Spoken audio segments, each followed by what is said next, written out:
Hello, I'm Barry Smith. We're here at the City and County of Denver Law Library to tell you about something that's changed my life, and I'm sure it'll change yours too, and that is knowledge of how to use the law library.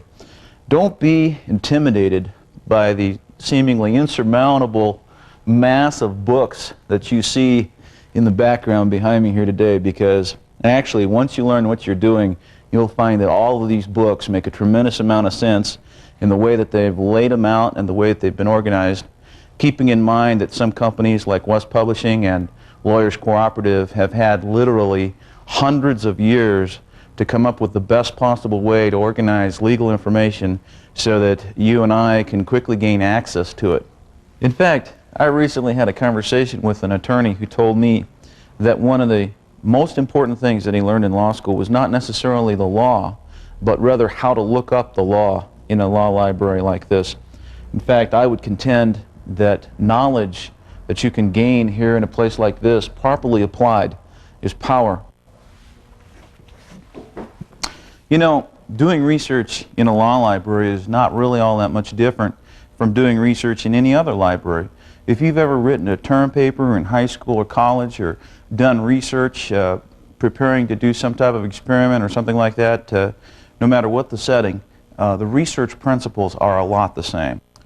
You know, knowledge of the law can be very valuable in structuring your affairs, knowing your rights, and saving legal fees. In fact, knowledge of the law can give you a sense of power from the standpoint of having knowledge that makes it very difficult to be intimidated by a government official or even a private individual who may be trying to hold something over your head. The question may have occurred to some of you, where is a law library in my neck of the woods? If you're not an attorney, it's probably not likely that you'd know where they're at. In my particular instance, I live in a college town. The university in the town I live in does not have a law school, and yet the library is full of law books. In fact, I've almost been able to find every law book I've ever needed right there at the university library. Some city libraries have extensive law sections. I know there's one in Lakewood, Colorado that is fairly comprehensive. Another place that you can go is to your county courthouse. Generally, they have a law library there that's open to the public, similar to the one like we're sitting in here. In addition to that, the federal courthouse here in Denver has a law library that's open to the public that you can go in and use. I've also recently had access to a private law library. You might be able to contact an attorney or perhaps executive suites that are designed for attorneys that will allow you access to their law books for a fee. You know, law books can be very expensive. I recently got a price on a set of United States Code annotated $1,700 for the set of books. Of course, it's a pretty large set of books, but nevertheless. But you know, that doesn't necessarily mean that the study of law needs to be expensive. There are a lot of inexpensive places that you can gain access to law books besides just a law library like this one. For example, you could go to your local public library. You could get into the Carl system on their computers there, the database, and you can go into there and you can tell it, look, I'd like to know about trial tactics. And you will find that they have law books on their shelves that you could check out right there at the library, take home and read it for a couple weeks for free. If they don't have law books at your library, just your public library, then what you could do is you could do an interlibrary loan. You go in the Carl system, you could get into the database for your local law school library, check books out right out of the law library. If you live in a city that has a public or a state-sponsored law school, like here, Colorado University is one of those, you can walk right in there and get yourself a library card at that library and check yourself out law books for no cost, I don't even think for the card itself. Another way to get inexpensive law books is keep your eyes open at garage sales and at flea markets. I recently had a friend pick me up a book on trial tactics that is still a valuable book. It was fairly old, but it's still valuable, for 50 cents. I got a book on rules of evidence for $2 at the flea market. And by way of that, I've started to collect, you know, a fairly comprehensive set of books just for my own use. It's handy to have those because when you get involved in some type of litigation or wanting to look up something on procedure or a rule of evidence or something like that, it's nice just to be able to just pull it off the shelf for yourself. Another inexpensive way of acquiring law books is to peruse through the used bookstores. There are several on Broadway here in Denver that have entire sections of used books. I have several friends who have picked up entire law libraries from auction houses for as little as $150. I mean, I have one friend who filled a small room, wall-to-wall books, for $150. Every kind of law book that a couple of deceased or a deceased lawyer had for sale at his estate auction. I have other friends that have picked their law books up by going to library sales, and just happened that these libraries were for some reason selling off their law books, and they picked them up very cheap. Some books that you might want to consider purchasing or want to have in your own collection would include, for sure, a legal dictionary. You could probably pick that up from your local bookstore for as little as $20. You could get a nice hardbound one for $35, and then you could look up legal terms, you know, whatever you hit on one that you don't quite understand, which when you're first starting out, that happens frequently. Another one that you set of books that you want to have is your court rules. Here in Colorado, Bradford Publishing publishes their court rules hardbound and annotated. For those of you that don't know, an annotation is a little paragraph that describes what a court ruling was. And so what they've done for you is they've arranged all the court rulings by the rule. So whenever a court rules on what a rule means, they'll put the little annotations underneath it. So if you want to know about a rule, you can look it up. Here in Colorado, you can go down to Bradford Publishing and pick up the court rules, which they're in 7A and 7B of Colorado Revised Statutes. And you can get them for about $26. Then after that, each year you can purchase a pocket part for each volume for about $2 a piece and have yourself a continuously updated set of court rules, which is essential. Another thing that you might want is what's known as horn books. Horn books are the books that are used by law students as textbooks, where what's happened is the publishers have gone in and collected up all the cases that have to do with particular topics and arranged them into one hardbound book. If you bought it new, it would probably cost $35 to $40 to get a brand new horn book. And they're titled things like How to Find the Law, or Tort Litigation, or Tax Law, or something like that. In other words, it's by topic. Another type of book is called Restatement of the Law. And these books now they're older books, but they're principles of law that still apply, and they're books that you can purchase inexpensively. Another form is Nutshell. There's a publisher that puts out the nutshells, and they'll be something like, for example, Injunctions in a Nutshell. They'll use a soft-bound paperback book that'll cover the topic of injunctions, or maybe it'll cover tax law, or some, you know, it'll always be a topic, and yet because they're soft-bound paperback, they're just as authoritative, but by the same token, they're inexpensive because of the way that they're bound. Before we can get started talking about specific books and their uses in the law library, we need to talk about some general principles of law. That being that all the books in the library are divided up into two categories. One is a primary source of law, and the other is a secondary source of law. I'm standing in front of a set of books called Corpus Juris Secundum. Corpus Juris means body of the law, and secundum means second. And what they've done is they've gone all across the nation and they've collected all the Supreme Court rulings and federal court rulings into a large volume of books, and basically have created a body of the law. Now, while it is a good place to go to get a broad understanding of the law, it is not a good place to go to get a specific understanding of the law, and hence Corpus Juris Secundum is known as a secondary source. If you look at the backs of them, you can tell constitutional law, sections 1 through 227, 228 through 538, etc. Well, if you came in and read all 5 volumes on constitutional law, you would be really smart on a broad basis with regard to what courts think on constitutional law. Now, a great way to use this is, first of all, like for example, if you're going to go into bankruptcy, this volume is about bankruptcy, right? If you're concerned about banks or banking, or attorney-client, or bail, bills and notes, see, it's arranged in a broad topic. But if you need to get more specific than that, for example, one time I wanted to know about a fictitious plaintiff. I was like, what happens if a plaintiff doesn't really exist? And there wasn't a broad category for that, so I went to the index for this set of books, which is updated annually, and I looked up under fictitious plaintiff, and it sent me to the exact section where that was discussed. And so you're able to find some very specific information in a very within a very large set of books by using the index. So basically this works like an encyclopedia, and that's what it is, it's an encyclopedia of law. A primary source of law would be the Supreme and Appellate Court decisions from the state that you're in, or the Supreme Court decisions that come out of the United States Supreme Court. Another primary source of law, of course, is the statute books. Any statutes passed by Congress would be considered to be primary sources of law. Anytime that you're involved in any kind of a legal proceeding, you need to have four basic things involved. You need to have your statute, you need to have your rule, which comes from the rules of civil procedure, you need to have your legal argument, and then you need to have the proper form. And we'll be showing you there's a book in the library for all of those things. There's something that's important to remember as you're doing your legal research, and that is that there are two sources of law in the United States today. One is federal, the other is state.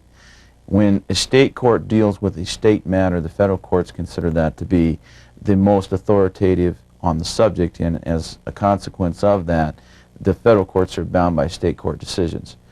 Inversely, a state court is not bound by a federal court's decision if it concerns a state matter. The state courts are considered to be the authority along that line, unless, of course, the decision issued from the United States Supreme Court, in which case all courts are bound by that decision. So keep that in mind as you do your research. If you're in state court, you need to use state authority for the most part, and we'll be showing you which books that comes out as we go along here. Well, I'll tell you what, the attorneys have got it made, and the secret that they have that you and I, for the most part in the past, have not had is the fact that all this information is in a book, and the only thing you need to know is know which book to look in and be able to read, which I hope everybody there can read. In the course of my travels, I've run into a lot of people who have domestic relations problems. They've been involved in a divorce or something like that. Let's take a look at some sample forms that would really help you. We get the Colorado Domestic Relations Forms book here. Inside are all these neat little forms. You can have a lot of fun with them, of course, if you're involved in a domestic relations action, getting a divorce or something. For example, here's a verified petition for an emergency temporary custody. If that was a situation, you go right to the form, see it cites the CRS statutes for you, so part of that's already there, the proper form's there, the heading's already done for you, and all you have to do is put it into the computer. Let's see if we can find another example of one here. Here's a verified motion for temporary orders, joint custody, or in the alternative, sole custody. And it goes right into what should be in your motion. If you'll use this kind of thing, the judge will be so happy with you, he'll consider you to be one of the best pro ses that's ever been in his court just because you used the right form. So here's Colorado Rules, Civil Rules Annotated for Colorado specifically, published by Wes. And this has all the rules and underneath it all the decisions that have been made by the courts. For example, if you thought that you might want to be involved in a class action suit, here's Rule 23, Class Actions. And first, it puts out exactly what the rule is, and then behind that are the annotations, author's comments, where they go through and talk about what would it take to maintain a class action. And so once you've read through this, you'll understand exactly what you're up against. And I would imagine that in all likelihood you would discover that as a non-attorney, you cannot, in all likelihood, maintain a class action suit. But once you've read it, you'd find out whether I know what I'm talking about or not. So here's a volume of words and phrases. What this set of books is, it constitutes a secondary source, by the way. And if you have a particular topic, you look up the word or the phrase in words and phrases. It's a fairly old set of books, but nonetheless, what it'll have is it has annotations, again, little paragraphs of summaries of cases. And this can be a great starting off point for your research. In other words, you can come to a case, probably other cases after that case have cited it, and you can find out what the body of law is that has developed since that case was used to define a word. Okay, so here's a volume of American Jurisprudence, second edition. And that's exactly what it means. is. It's volume. This is the same type of book as the Corpus Juris Secundum. You'll see it abbreviated in a case decision by a court as AM period JUR period 2D, and that's how you know that they're talking about American Jurisprudence Second Edition. It also is a encyclopedia of the law arranged by topic with section numbers. It is also updated by pocket parts. This volume is American Jurisprudence, Pleadings and Practice, Forms, and basically what this is, it's an encyclopedia of forms. Now the problem with this is that it's not set up on a state basis. So it's a good place to find out, okay, some procedural things. It has a number of features that you could not find in other form books. As you can see, it's arranged by topic. I picked out the Quo Warranto one because that's something that I've utilized the forms out of. Let's take a look at the inside of it. One of the things that I like about American Jurisprudence, Pleading and Practice Forms is the fact that it directly interrelates with American Jurisprudence Second Edition Legal Encyclopedia. For example, see here on Quo Warranto, it says for text discussion, American Jurisprudence Second, see Quo Warranto. So you can learn about the various rulings across the nation with regard to using a Quo Warranto petition by reading AmJur Second. Then you come over here and get the forms that relate. At the front of each topic is a table of contents describing the different types of forms and the form numbers so that you can have an easy time finding them. Behind that, here's the more specific table of contents, are cross-references, which are other places that you can look up similar types of actions. Collateral references, here it makes reference to ALR Second, which is a volume of books that we will be looking at. And then underneath that, trial aids, and it cross-references us to another set of books published by the same publisher called AmJur Trials. I brought a sample book, several volumes, if you can see it. And so what you can do is you can go from this over to here and you can learn what additional law may be involved in a particular situation that you are attempting to litigate. As you can see, each of these has a specific site.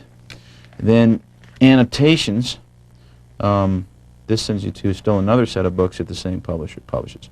Here are your statutory references, so no matter what state you're in, like if we're in Colorado, here's CRS 37.2.105, 37.31.157. And then procedural rules references, in Colorado, it's CRCP Rule 106. And so now you've got your form, your rule, and your law. It's all combined into this one volume. If you'll go to the trouble of looking these things up, you'll be well on your way to a very nice lawsuit. And then it has an introduction describing the general purpose. In this case, we're talking about an extraordinary writ, which is what Quo Warranto is, and it's going to cover that. Now, then something that you'll find very handy is a checklist. One of the things that your opponent is going to be looking for is procedural error on your part. If you will go down this checklist and consider the things that are in the checklist, you can be well assured that he's not going to be able to find some procedural error in what you're doing. See, for example, it says whether the application is necessary or whether a direct right of action is conferred by statute. You need to find out the proper court in which to present the application, whether local statutes or procedural rules require that application be presented to and signed by a proper official, disclosure of probable grounds in application, and whether supporting affidavits are required. And so if you bother to go down each of these points and check that off, I checked this, I checked that, then you'll be in good standing. So that's the nice thing about AmJur pleadings and practice forms. Then behind that are each of the sample forms, and you need your captions, which will come out of your rules, and then your body here, and they leave the blanks, so you can fill in the specifics that apply to your situation. So now you know you're going to be in proper form. So this is a very handy set of books. One of the things that you'll discover as you become involved in litigation is that the rules provide, both civil and criminal, for discovery. This particular book of forms, called Bender's Forms of Discovery, deals exclusively with forms of discovery. I had a civil rights action, and in that I did some interrogatories, and because I just wrote them myself, the attorney was able to slip out of my grasp with regard to the responses because my interrogatories were not as well worded as they could have been. And if I would have gone to a book of forms like this and see how it has the type, this has to do with earnings, income, and assets, to employment suits. And so there's sample discovery in here. If I would have went to the civil rights section, I could find some discovery forms that would have applied to what I was litigating. And so a set of books like this could be very helpful to you during your discovery. This is a 2-volume set of books that could be very helpful for you. If you'll follow what the other books that we've talked about with regard to studying out your law first, getting your forms proper, following the checklist, then you can know that you're going to be in a proper position and you're going to have what in effect is a prima facie case if you'll state your claim correctly within your complaint. Prima facie means appearing on its face. And so when the judge looks at the complaint, he says, based on what's on this complaint, can I give them relief if they can prove what they allege? And if the answer to that question is, I could, then you have written, in essence, a prima facie complaint. Now, what these volumes of books deal with is, okay, so now I've shown that. What do I need to prove beyond that in order to get the relief I'm seeking? If you were suing somebody for, say, negligence, then the relief you're seeking probably is monetary. So, basically, if you come back here, there's sample testimony. In this particular instance, the sample testimony is with regard to negligence. And so you'd be looking for, okay, how can I prove this negligence actually in court? And by reading what this volume has to say with regard to your particular instance, you're going to go into court knowing what you must prove. So once you've discovered what type of evidence you're dealing with pursuant to the rule, then you can come to Wigmore on evidence, look that up within either the table of contents or the index, and it'll send you to a section. For example here, evidence to prove a human act. We got character or disposition as evidence of a human act. And then from here it'll go into dealing with, okay, what can you use character evidence for in court? And see, the problem is you try to introduce some evidence and your opponent objects. So when your opponent objects, you can tell him, look, Judge, Wigmore on evidence says character evidence is admissible in this particular instance because, and you can just tell him what you read in the book, and if he wants, he's got his own volume there, he can look it up for himself. Causes of action is another set of books that will help you decide whether or not you have a case. And if you thought that you had a product liabilities case or perhaps a personal injury case, you'd go to the index for causes of action, COA, and it'll send you to the particular volume that'll deal with whatever it is that you think you may have, and it'll tell you within it what you must be able to prove in order to state a claim. So this is another good set of books to refer to before you start a suit. Another thing that you'll be doing as you're preparing for trial is getting your jury instructions ready. What you'll do is you'll come to a book like this, Colorado Jury Instructions, 3rd Civil. And these jury instructions are approved by the Colorado Supreme Court Committee on Civil Jury Instructions.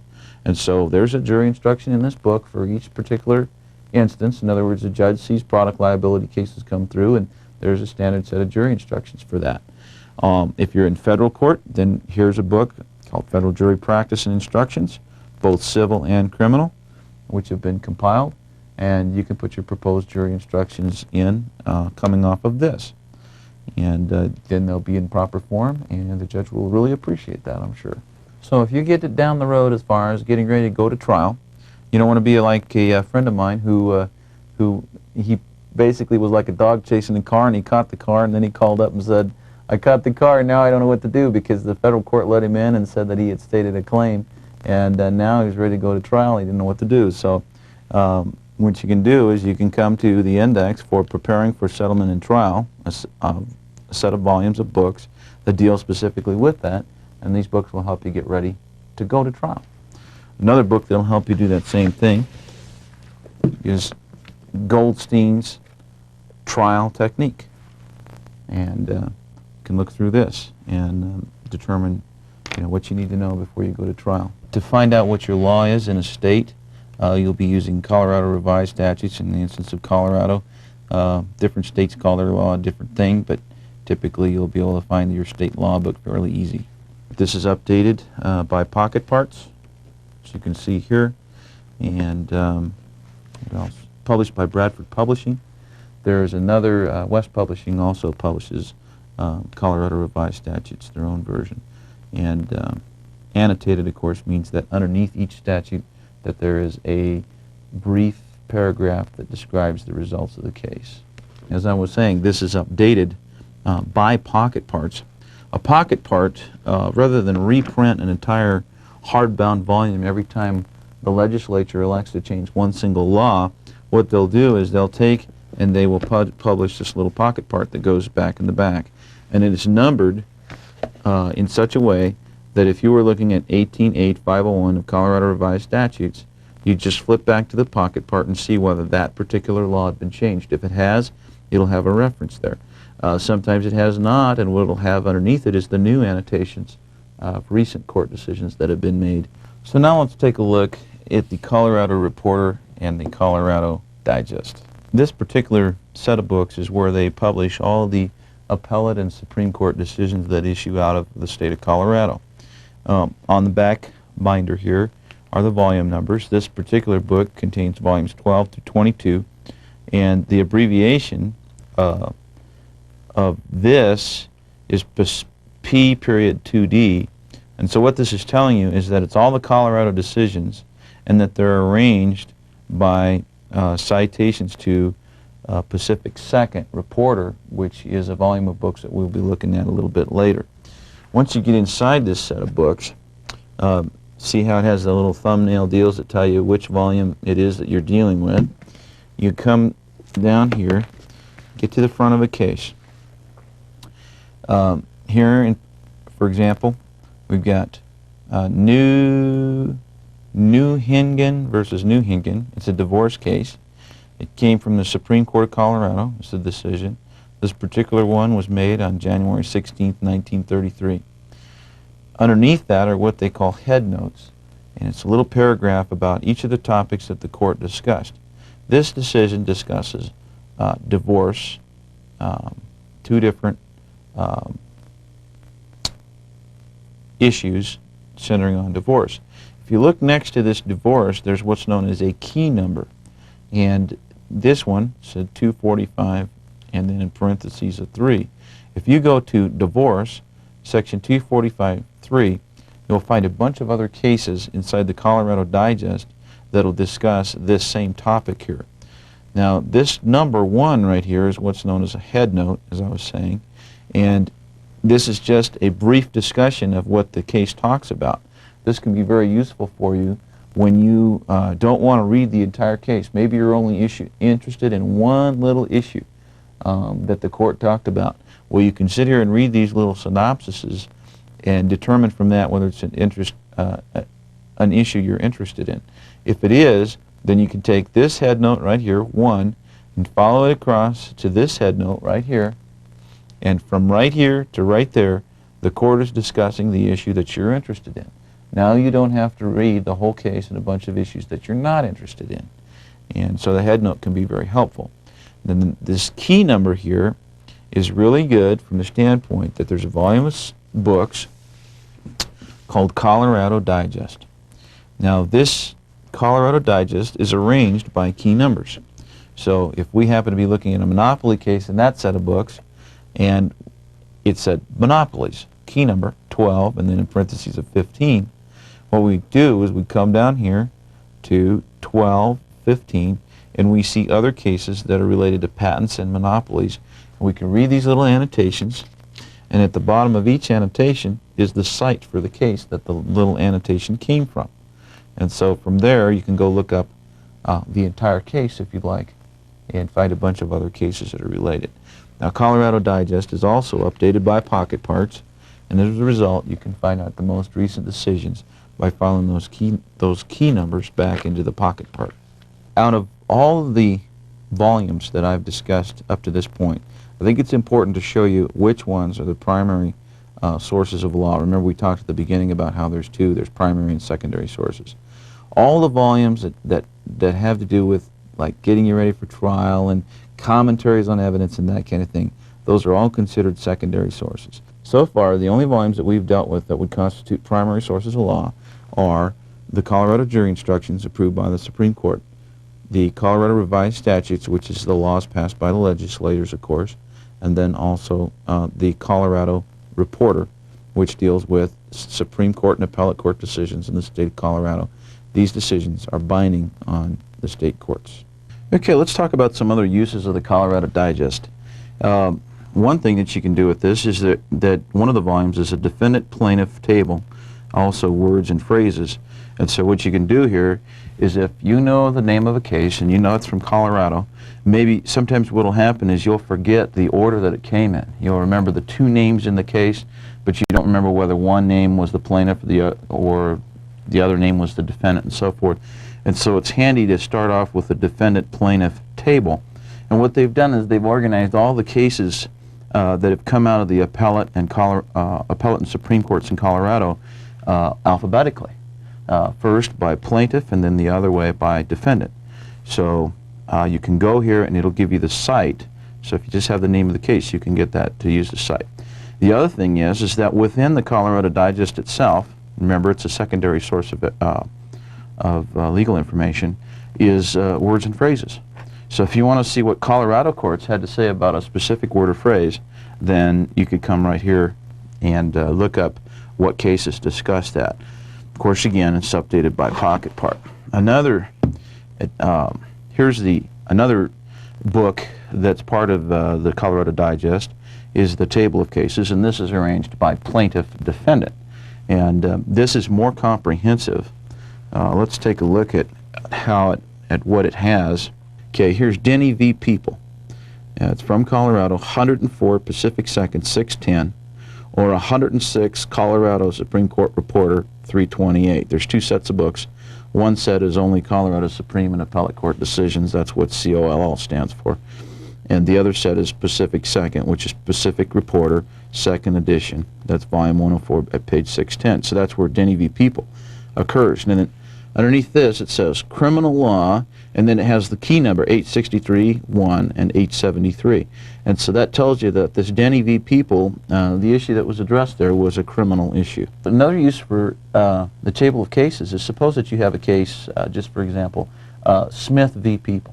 Well, if you look up in the table of cases under Smith v. People, you're going to find out that there have been a lot of Smiths involved in criminal charges in the history of Colorado. And so then the way you find the case that you're looking for is by reading underneath the case site.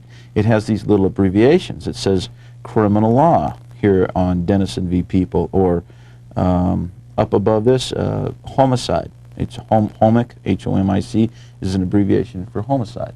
And so if you were looking for something that had to do with homicide, then you'd know that this was probably the right case, and you can narrow it down to one or two cases that you need to look up to find the exact one that you're looking for. So that's another use for the table of cases.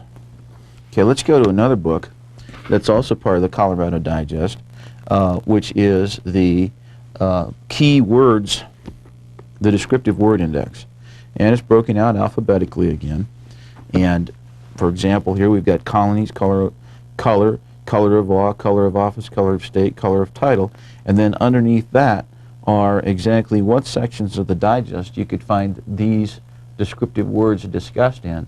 And so then you can find out the equivalent of words and phrases for the state that you're in. Okay, what we're looking at here are what's known as regional state reporters. In these volumes are recorded the Supreme Court and Appellate Court decisions from the various states of the Union. And they've broken these down into Southeastern Reporter. They're up to the second series as far as I know.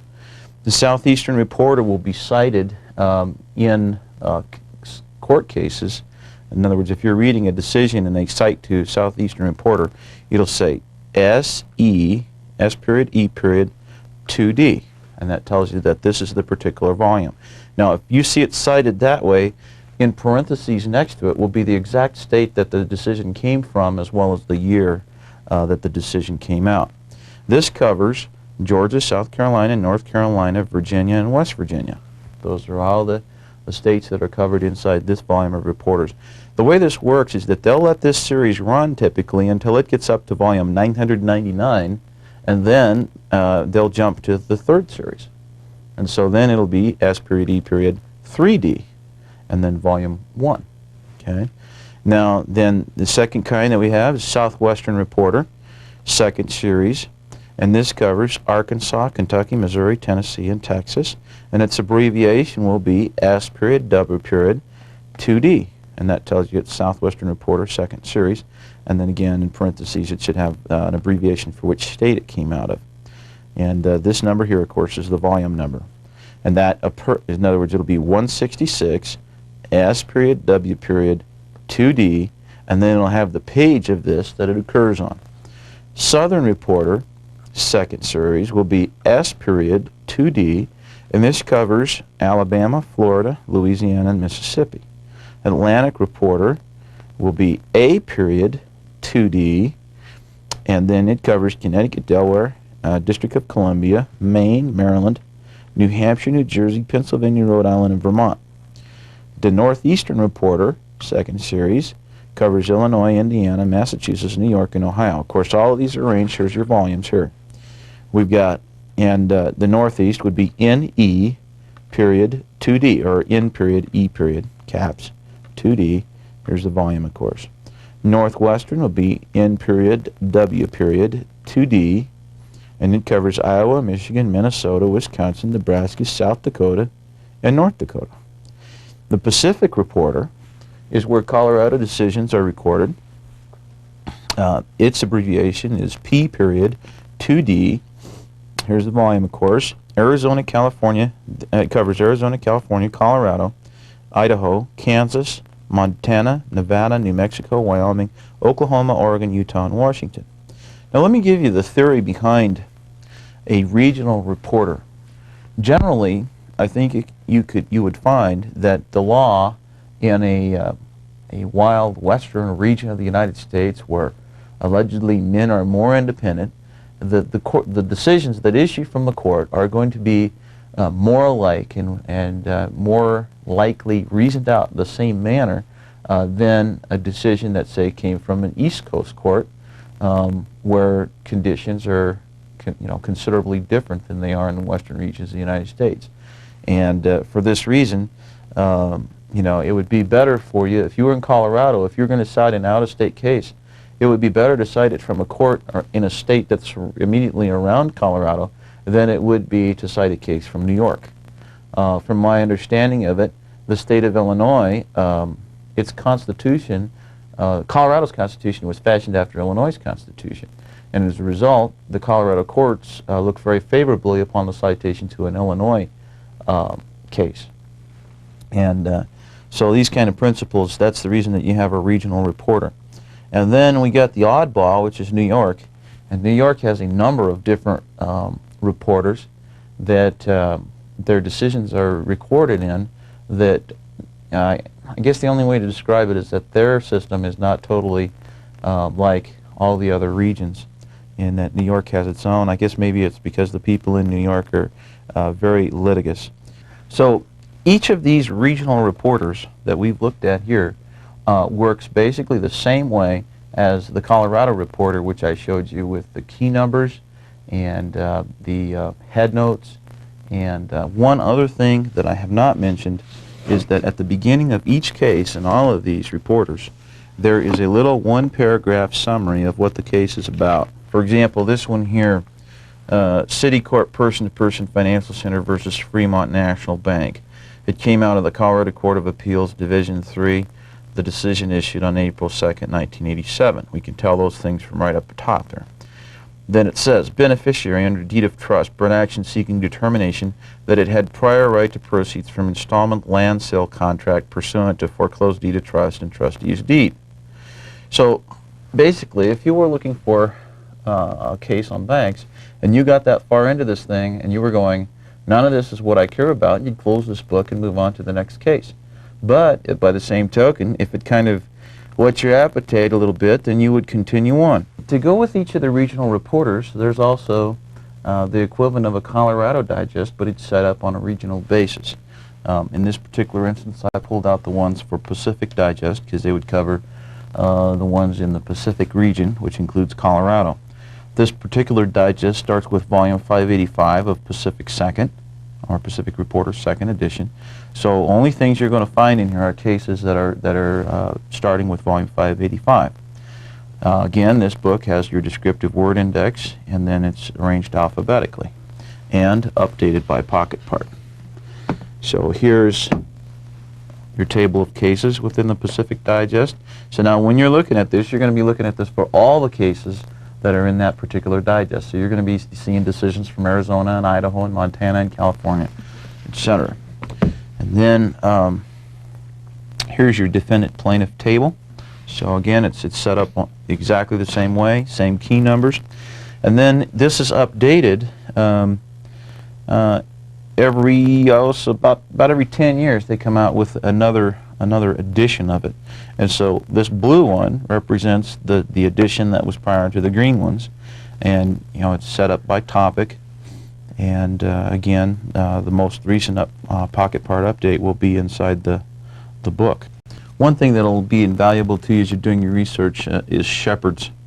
And Shepherd's has a volume of books for every book in the library, basically. So if there is something, if there is an authority and it's cited in a court case, any place, or cited in a court case, then Shepherd's is going to know where that citation has occurred. This here is Shepherd's for Colorado Citations. That's the one I pulled to demonstrate with. It works for Pacific Reporter, volumes 126 through 300, and Pacific Reporter Second Series, which would be volume 1 on. Okay, and this particular one, Case Edition Part 2, has a 1994 date on it, so it's been updated recently. So one of the things that Shepherd's has is it has a table of abbreviations. And here's an example. SW stands for Southwestern Reporter, which we looked at earlier.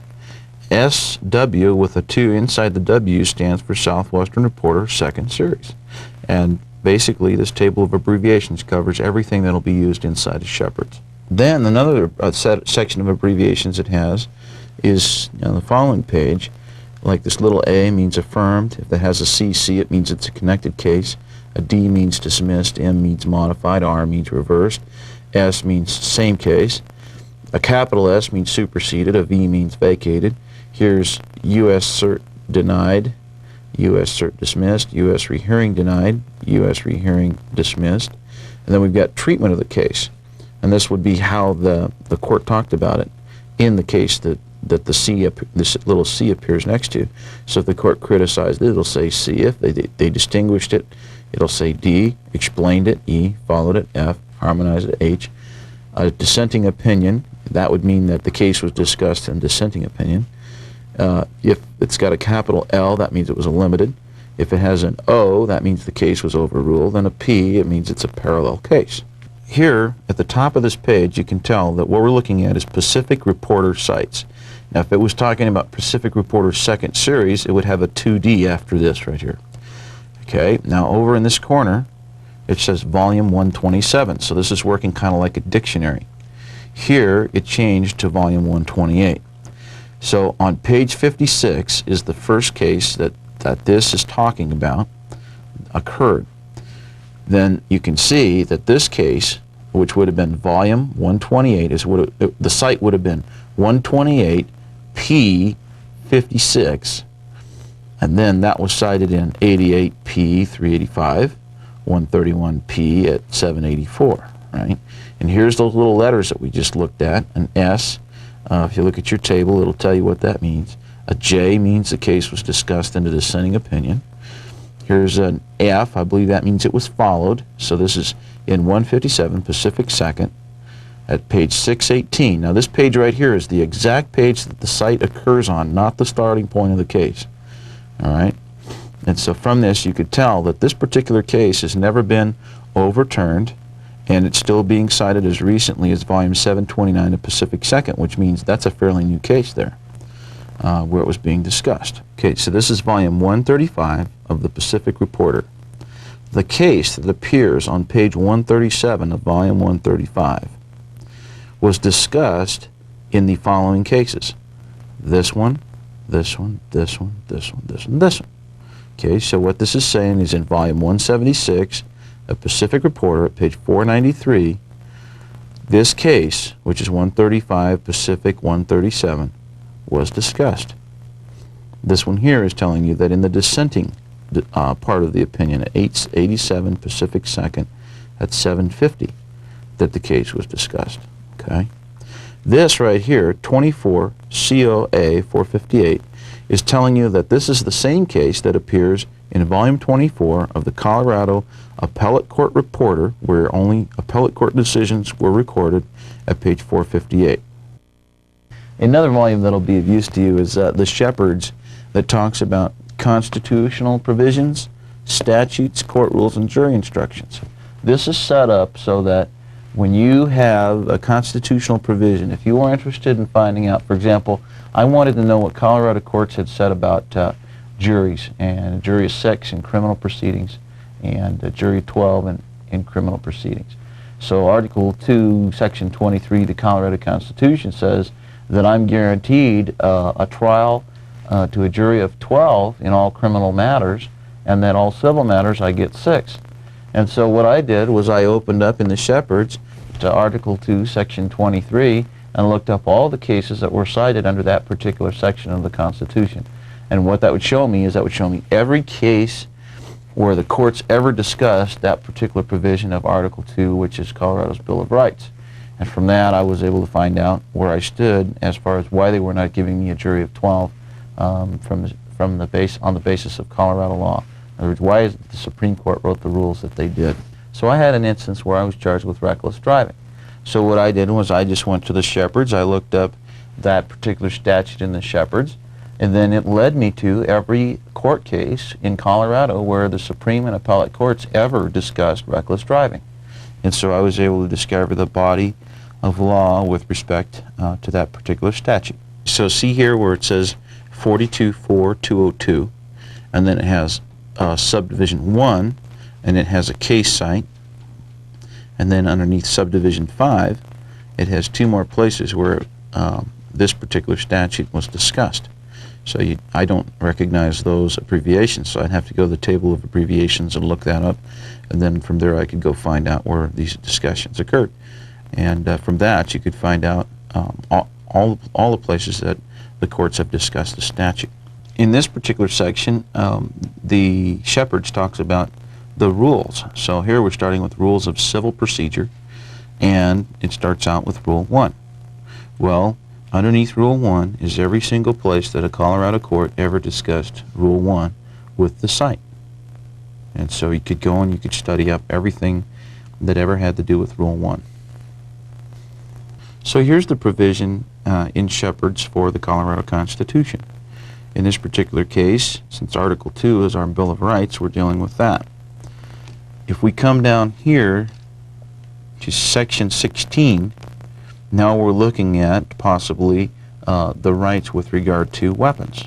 And then underneath that is every single decision that ever dealt with in Colorado on your right to bear arms. So you could know the entire body of law, case decisions on that particular right. Okay, one thing that you want to keep in mind is that new decisions are coming out faster than they can publish the book, and as a result, they've come out with a paper-bound volume that is an update. And so when you're Shepardizing out a case and you want to make sure that that case has not been reversed or overruled, then what you need to do is you need to keep on Shepardizing on out into the paperback volumes. There's a red one, and there's also a yellow one, and each of those is for a new time period. It says right here, this is through May of 1994. Oftentimes when you're reading through a court case, you'll find a cite by a judge to restatement of the law, and when he's doing that, he's referring to these brown books here. These are comprehensive volumes that cover a particular body of law that you can refer to again as a secondary source to get a broad understanding. For example, here we have a volume on torts. I just pulled some of them. There's lots more than this. Here's one on property. Here's another one on contracts. And of course, there's a table of contents. There's indexes to go with these so that you can center down on exactly the type of information that is important to you. Now you hear a lot of talk, possibly you have about the Uniform Commercial Code. Well, I'm holding here in my hand Uniform Laws Annotated for Uniform Commercial Code, published by West Publishing Company. And this is arranged by sections, so if you've heard about UCC 1-207, this is the set of books in which you would find that. These books would talk about, one thing you need is to find what you need in these books is you need to go to the index, of course. There's several volumes of proof of facts, and this particular set has the topics that are covered in the volume alphabetically on the outside cover. Other volumes only have the volume number, and then you need to go to the index to look up and find which volume you need to be in for the topic you're interested in. That brings us to the Decennial Digest. The Decennial Digest is a lot like the Colorado Digest that we looked at earlier, with the exception of a few differences. One thing is that they call it decennial because it comes out for a particular period of years. For example, this one here only was applicable from 1986 to 1991. So only cases that were decided by courts during those years are recorded. Another difference is that, for example, the Colorado Digest or the Pacific Digest is only going to talk about cases from either Colorado or the Pacific region. The Decennial Digest is going to talk about cases from all across the nation, and so you can find out both federal and state cases with regard to any topic by reading the annotations. Again, set up by annotations and by topic. Another set of books that is along that same line is West General Digest, which basically covers the same territory, it's just by a different company. Let's talk now about using rules, particularly in federal court. I'm of the opinion that you're better off if you use words that the judge is familiar with. Let me give you an example of what I might be talking about. Suppose, for example, that you're a real estate agent. You're sitting in your office one day, and in comes some guy, and he says, I'm interested in this property. I'm wondering what the assumable loan is, what the amortized rate is, and whether or not they'd be interested in taking a second mortgage as part of the down payment secured by my automobile. If you were a real estate agent, you'd look at that guy and you'd go, you know, I think this guy has done a little bit of real estate investing. But if someone else came in and said, yeah, I saw your sign on that house down the street there, and I was wondering if it was encumbered by any pickles and cucumbers, you'd look up at him and go, what planet did you come from? Well, I think we have that same problem in the courts today from the standpoint that we have not bothered to learn a language that will ring the judge's bell or that he will recognize. And so a lot of times we show up in court and we have what he may consider to be some half-cocked theory that we haven't totally researched out, or that we heard third hand from some patriot who got it from some patriot who got it from a CIA agent in California, or something like that.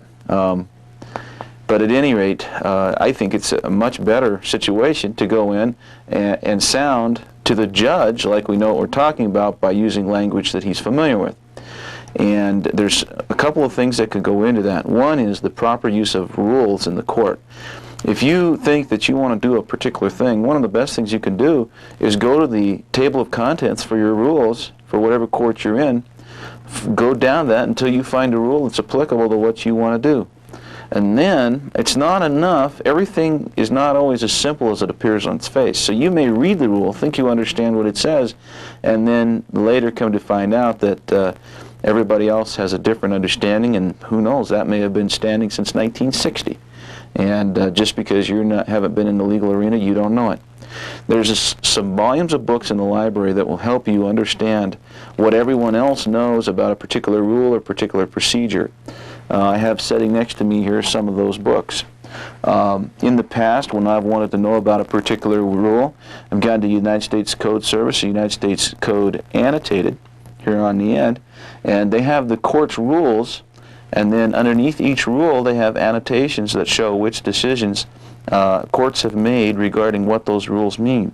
And just by reading the annotations underneath the rule, which, if you'll recall, is a small paragraph that briefly describes the decision the court arrived at for a particular, in a particular case, you will learn a lot about what that rule, what you're able to use that rule for.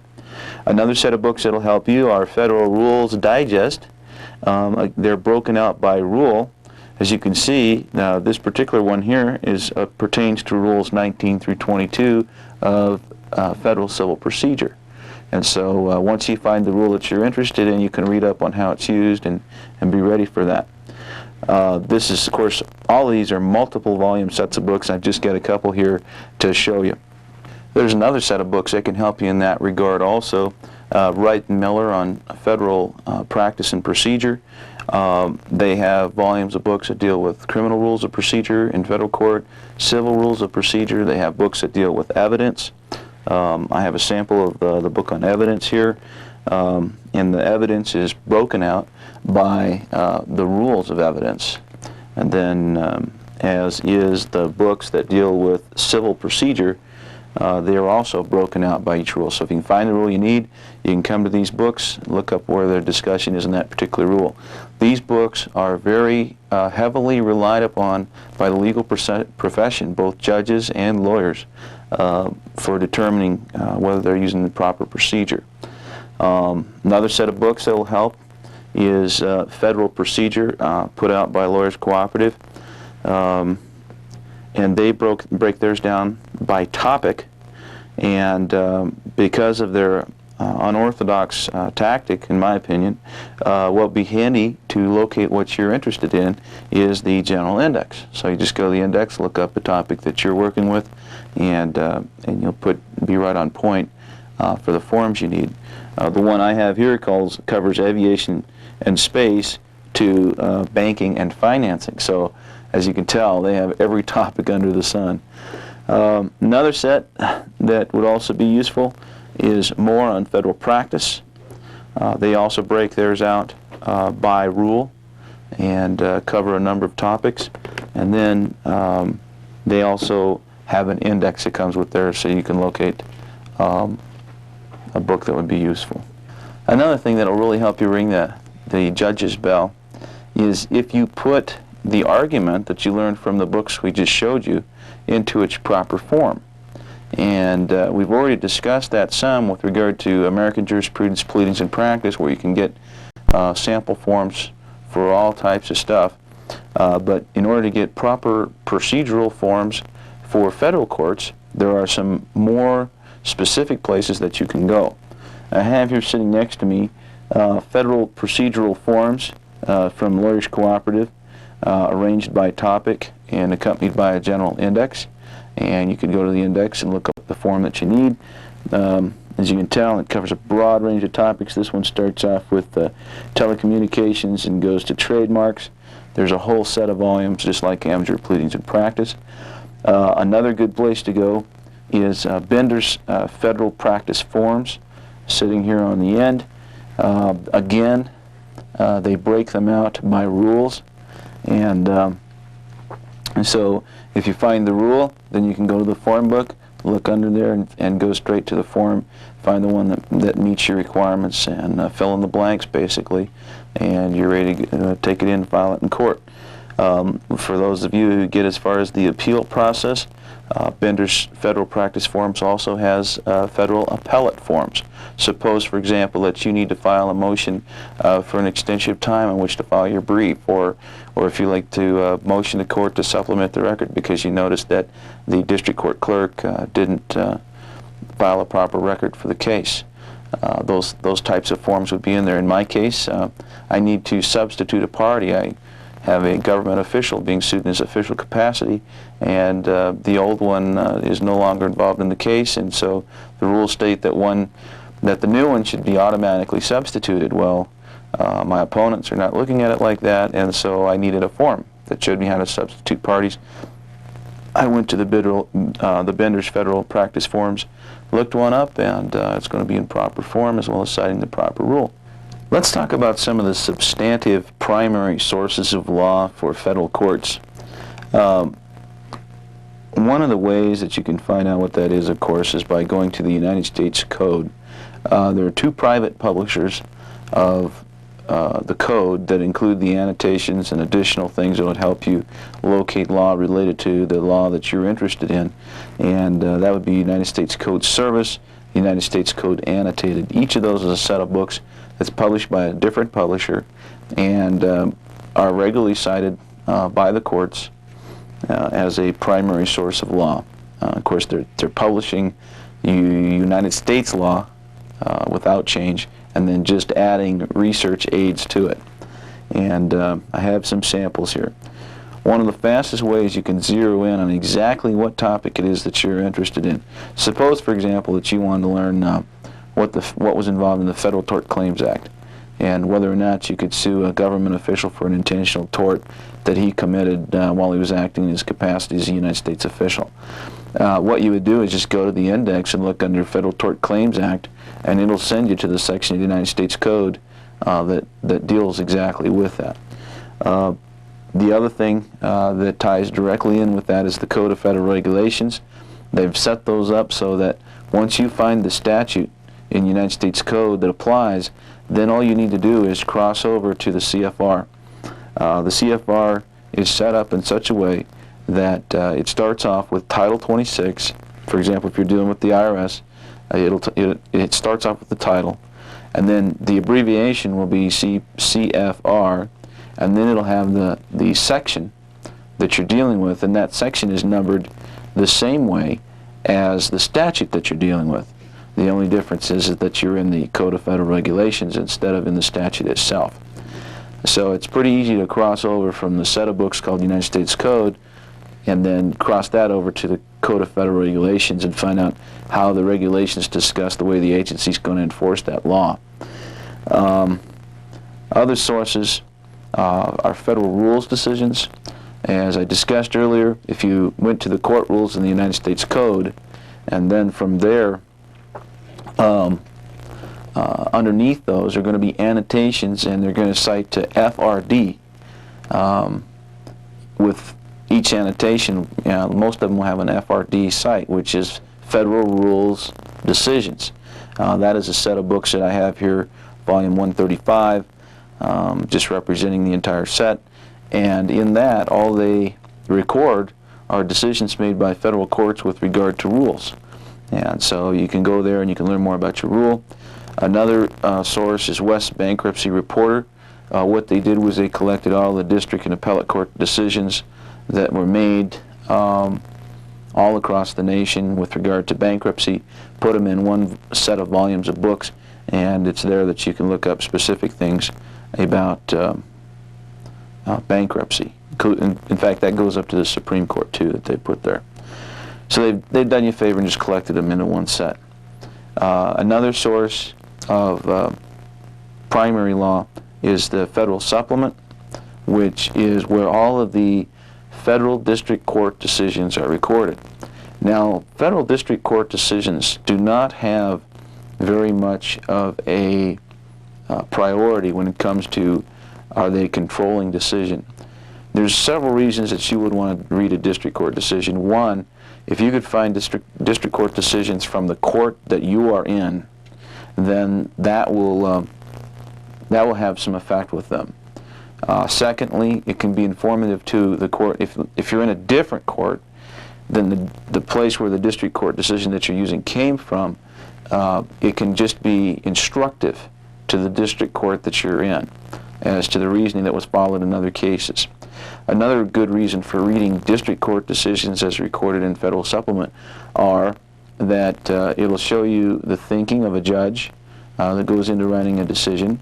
It will also show you all of the controlling cases in that judge's opinion that apply to that case. In other words, he's in effect wrote a little mini treatise with regard to that particular fact pattern. So from there, you might find out about Supreme or appellate court decisions that you never knew about before. And these judges, they're professionals, and that's what they spend all day doing, is writing decisions and researching law. And so when you read a district court decision, you're going to get a better understanding of whatever law it is that you're involved in. Then the next set of volumes, called Federal Reporter, second series, and now they're up to third series also, is where they record all the appellate court decisions from the federal appellate courts across the country. Now these decisions are especially controlling upon both the district courts and the circuit courts in the circuit that you're in. So if you're in, like I'm in the 10th Circuit, if I want to influence a judge, I need to cite primarily 10th Circuit cases, because that is what's going to ring their bell. That's what they're going to recognize. If I'm in the appellate court and I'm citing 10th Circuit cases there, a lot of those judges are going to go, oh yeah, we worked on that case. He's right. That is something that does apply here. Whereas if you go off trying to cite from another circuit, then they're going to have to put some extra thinking into it, go read the case themselves, or send their clerk down to do it, and it's just not as controlling. They've held that that they will, if they read a case that's from another circuit and say, yeah, we would have arrived at that same decision ourselves, then they can use that as precedent in their circuit. So then that brings us to the United States Supreme Court reports. Here we have the lawyer's edition of that, which is published by Lawyers Cooperative. There are 2 other volumes that record the exact same cases, but with different research helps. The lawyer's edition breaks things out like a lawyer would expect to see it, like they think that it would be helpful for a lawyer, and they have a little bit different numbering system. The abbreviation for the lawyer's edition is capital L, capital E, period 2D, and with the volume preceding it and following it would be the page number that the case starts on. United States Supreme Court reports is the abbreviated U period S period, both caps, preceded by the volume and followed by the page, and that's the official government publication that is published. It doesn't have any research helps. All it does is just report the case as the court decided it. Another set of books that reports Supreme Court decisions is called Supreme Court Reporter. The abbreviation for that is capital S period, capital C, small t period, and it's preceded by the volume number and followed by the page number, as usual, that the case starts on. And it has the key numbers and so forth, like we looked at in the state Supreme Court reporters earlier. It does that same thing, so that can be very helpful. Supreme Court Reports is one of my favorite sets of books. If I have an option of the 3, I'll copy from Lawyer's Edition and I'll copy from Supreme Court Reporter.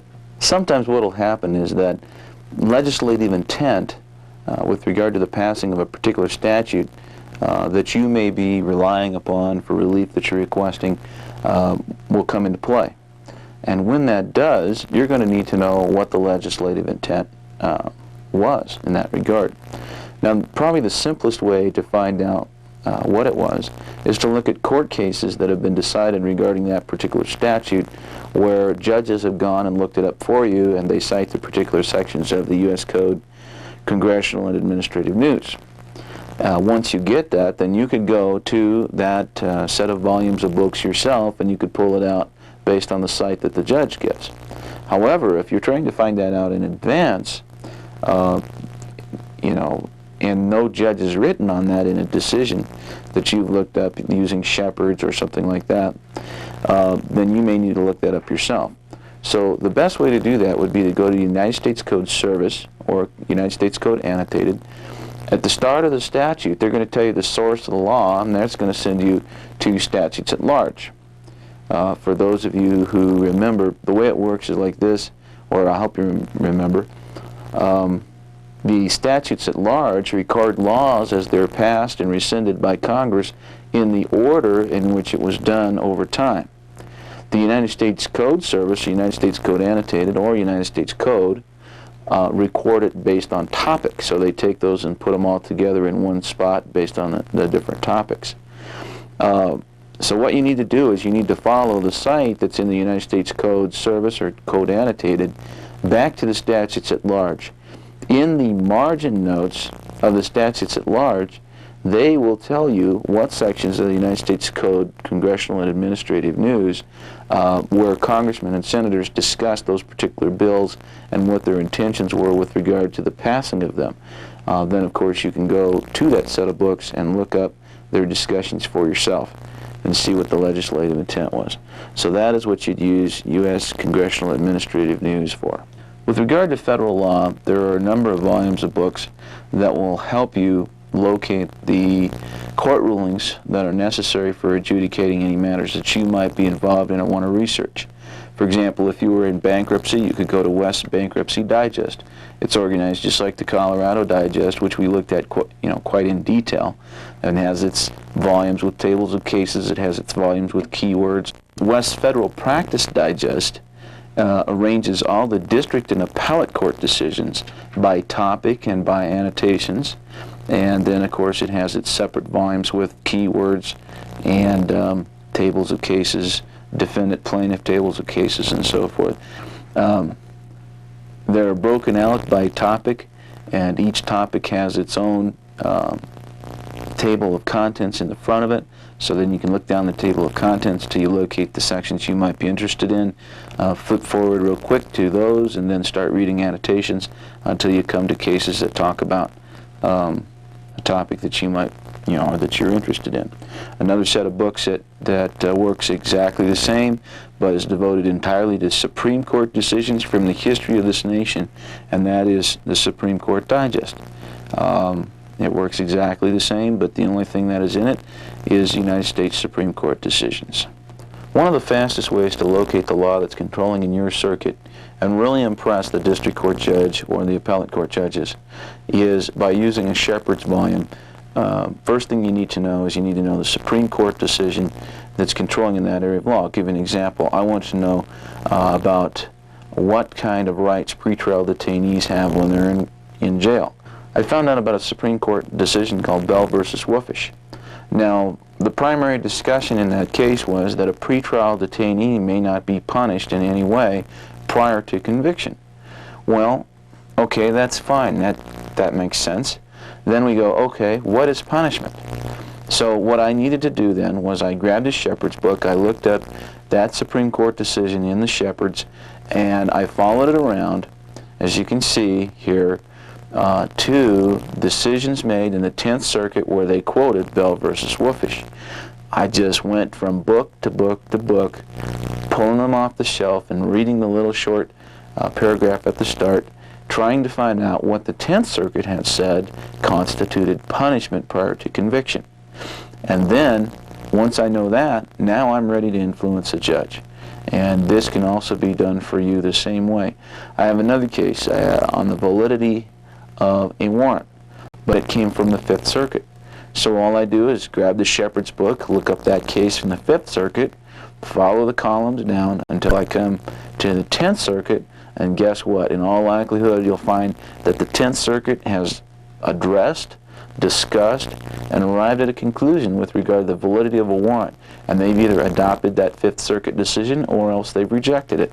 And if you follow that through, you're going to know that in advance, so you don't have some judge surprising you when he issues his decision. In the course of reading all these court cases that you're going to be looking up with your newfound knowledge, you're probably going to come across a lot of words that you don't understand.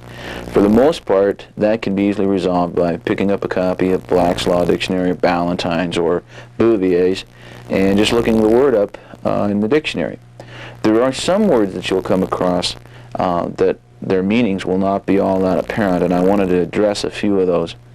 In the course of writing an opinion, a court will oftentimes make a number of references to the same case. And rather than go into formally citing the entire case reference every time he cites to a case, what he'll do is he'll use words like supra, infra, and id.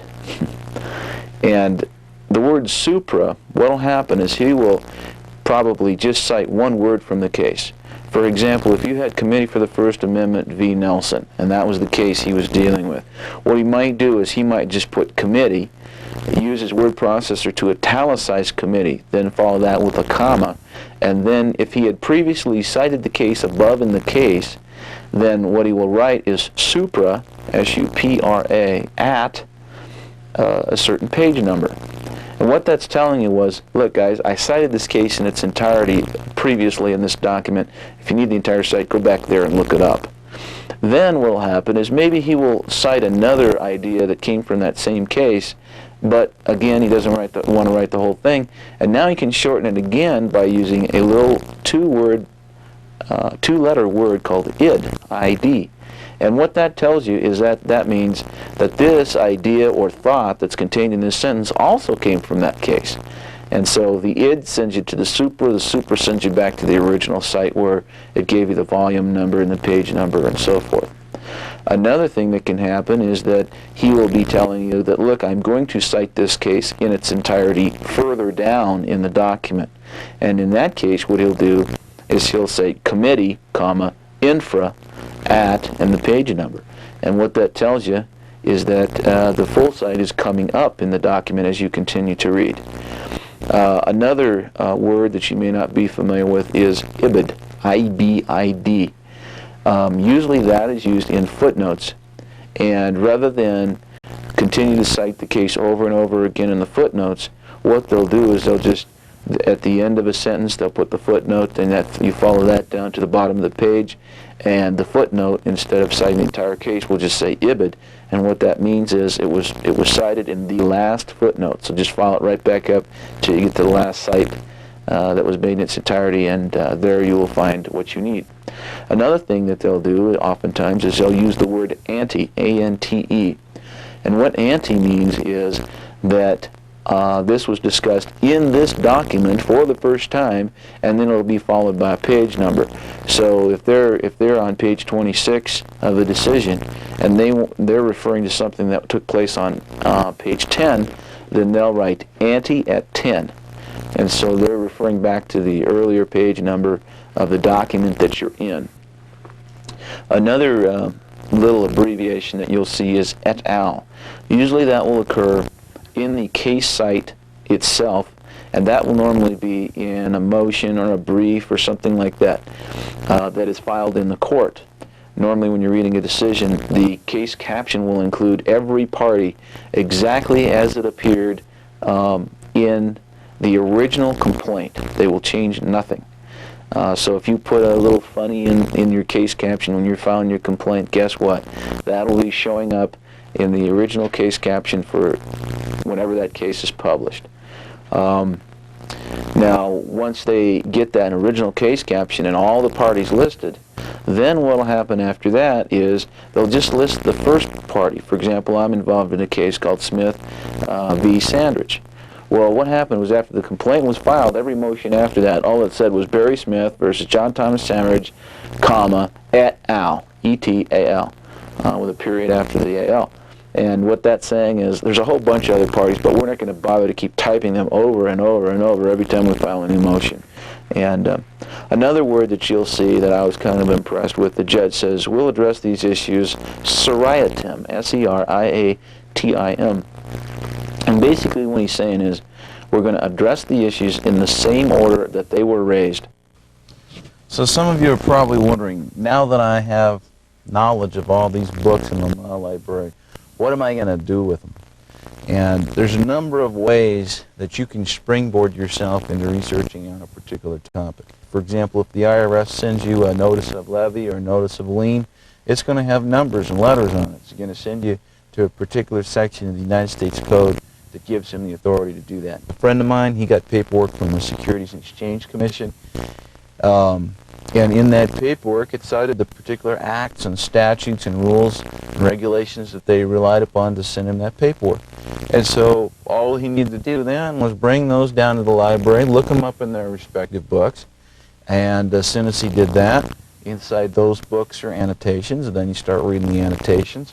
Pretty soon you come to cases that you're interested in, then you cross those over and go look them up in Federal Supplement or Federal Reporter or the Supreme Court Digest, or Supreme Court Reports or Reporter, and now you're on your way to doing that. For example, I got a ticket for reckless driving. I'm familiar with the void for vagueness doctrine, which says that I must be able to know in advance exactly what behavior is prescribed by the statute. I looked at the reckless driving statute and I'm like, they can call anything they want reckless driving. And how can I know whether I drove reckless in advance? And so I was thinking, how could this statute be on the books for so long and never have been struck down by any court or challenged by an attorney? So I took the statute that I was cited with on the ticket. I went to Colorado Shepherd's book, remember the purple ones that show all the places that a particular statute has been cited.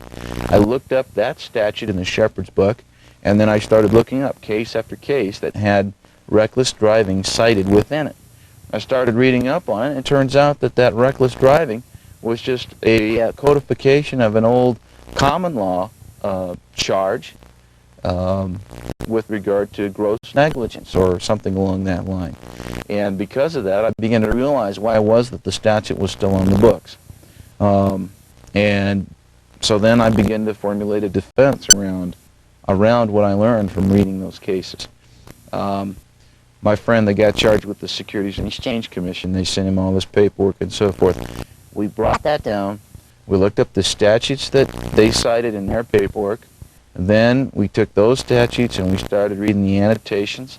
We pulled out the federal practice guide, and we looked up under administrative law, and we started studying on how administrative law worked. We went to the Code of Federal Regulations for the Securities and Exchange Commission, within those we read up on what regulations they had determined to subject themselves to and how they were going to act upon the statutes that Congress had passed into law. The other thing that happened was that the reason the Securities and Exchange Commission contacted them was under the Right to Financial Privacy Act. They wanted access to bank records. And so we went to the section of the United States Code that dealt with the Right to Financial Privacy Act. We found that by looking in the index for United States Code. We went over there and we started reading that. We shepherdized out the sections of that. When I say shepherds, of course, that's listing all the cases that discussed the Right to Financial Privacy Act. When we got done, we knew more than most attorneys know about the Right to Financial Privacy Act and whether or not it had been complied with by the SEC. It's still our position today that it was not. And in fact, it looks like my friend has grounds for lawsuit, or several lawsuits, in fact, springing from that matter. To give you another example, in my federal civil rights case, I wanted to get an injunction pending appeal. I came across Rule 62. I read the rule itself. I looked like that was exactly what I wanted. I went to Wright and Miller on federal procedure, and I read what they talked about under Rule 62. And basically what they described were some criteria that I could meet. So then I went to Bender's Federal Forms, and I pulled out Rule 62, and I looked up sample forms for that. I plugged my set of facts into that and cited the rule, the federal rule, which is Rule 62, and put together a motion on that. Another example would be a civil rights action. Suppose that you felt like that the police had roughed you up somehow. What you would do then is you might look, I know now that it's excessive force is what's described. So then you take excessive force, you go and, well, if I didn't know what they described, I would go to the Civil Rights section of the Federal Practice Digest or the Supreme Court Digest. At the front of that section is a table of contents. I would look down, it's a very detailed, by the way, I would look down the table of contents until I came to something that looked like it might be describing excessive use of force. Then I would go to that section of the Federal Practice Digest and I would start reading annotations. Once you start reading the annotations, you'll get a general feel for what the courts have been looking at, and then you can go look up those cases. Inside those cases are going to be the Supreme Court sites that deal with excessive force, and pretty soon you'll have a comprehensive knowledge on what constitutes excessive force. Another thing that you would want to do is you would want to follow your shepherds across. If for example, say, I'll give you an example of warrants. We were wondering, okay, what constitutes a valid warrant? What have the courts held? In Colorado, a bench warrant was issued for a guy who allegedly failed to pay his fine, who actually did pay his fine. And so now, who's at fault on that? And what do the courts think about this issue? Well, it turns out that there's a Fourth Circuit case out of a federal court, which is not controlling in the state of Colorado, and for that matter, it's not controlling in the 10th Circuit for the federal court system, right? So what you do is you take your Fourth Circuit case that talks about validity of warrants, and you get in the Shepherd's book for that particular case.